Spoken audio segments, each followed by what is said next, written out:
When I were a boy down Salisbury Way, the mighty steam engines of the Great Western ran not so much through the middle of the house, more through a tunnel under it. And that started my love of steam, and not just on the rails. Down in darkest Surrey, steam is still rolling, but getting those cars mobile is quite another story. Article 2, to steam up certainly lighting match. If the pilot lights with a strong clear blue flame, shut off the electricity screwdriver, turn the pilot screw back and forth quickly a few times. Valve, one on the right, and pump 25 strokes of flame. The pilot should burn with a strong clear blue flame for 4 or 5 minutes. Close the peephole. Figure 2, to start the main burn. And you wonder why they never really succeeded. This group of staunch steam worshippers don't just sit and admire their magnificent machines. For them, the appeal lies in the engineering, the almost incomprehensible complications, and the mighty forces involved in propelling even 2 wheels along. And it's a brave man who'll sit astride a flash boiler at £1,000 per square inch. Planning the route seems to involve the location of favoured Surrey pubs, and I was to ride footplate. Sitting on the dock of the bay, watching the tide roll away.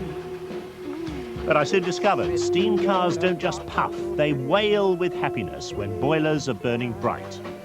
These are nearly all American Stanleys. In the 1900s, steam was the familiar and normal means of propulsion. These newfangled internal combustion engines would surely never catch on, would they? The story goes that one of the Stanley brothers first designed the steam car because his wife, a large lady, couldn't manage a push bike. Mike Mutters is one of the leading lights of the group, so why has steam captured his heart? It's playing with smoke, it's playing with fire, it's playing with very volatile fuels. It's the smell, it's the steam, it's the sheer joy of making a car go on steam. When you were a kid, did you have one of those steam-powered traction engines, the little tiny ones we all had? I certainly did, and I singed my eyebrows regularly. Here resting my bones, and this loneliness won't. Once out of the lanes and with pressure gauges starting to climb, the cars slide into distinctly swift mode. Steam, of course, held the car land speed record, and these examples are no sluggards. Mike's car will do a petrifying 70 miles an hour flat out. You need to keep your mouth firmly shut if there's bumblebees about. Former mariner Tony Vince has steam in his blood. What's the reaction of other drivers when they see you on the road? Mostly horror, I think. And it's got a fair old turn of speed. I mean, yes, you'll do 65 miles an hour. 65? Yeah. The trouble is stopping it. But in fact, it's quite a comfortable ride. It's very nice, yes. You've got full elliptical springing, which is rather like the old coach-built prams they had for children. And I suppose it's a child's carriage, because we're all kids at heart, aren't we? Before Tony could demonstrate his lack of brakes at speed, I hopped off at a halt by a convenient lake. You just can't get the horse troughs anymore, you know. The trouble is, steamers do about 1 mile per gallon of water.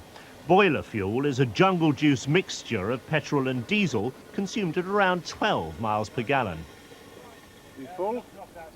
You're full? Okay, take the hose off then. They'll tell you that steamers were banned from Brooklands because they were too fast. I reckon it was because no one could see past them. However, those clouds are environmentally friendly. The burners give an almost clean exhaust, and the steam soon disperses.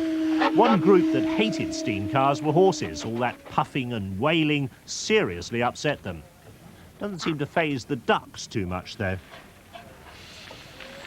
But slow-speed manoeuvring reveals one of the delights of steam. A gentle hiss and the car slides smoothly around. Direct drive from piston to back axle means they'll go as fast backwards as forwards. Horrors.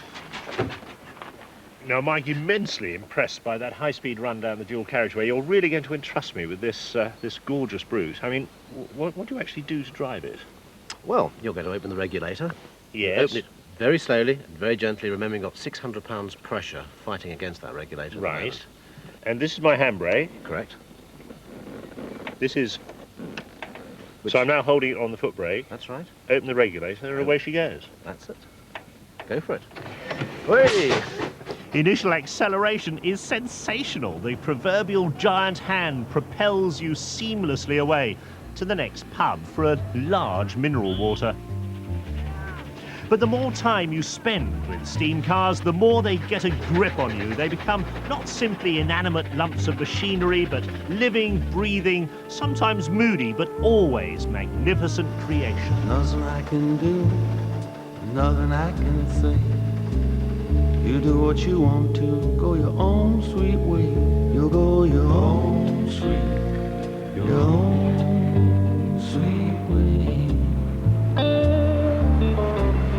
You'll go your own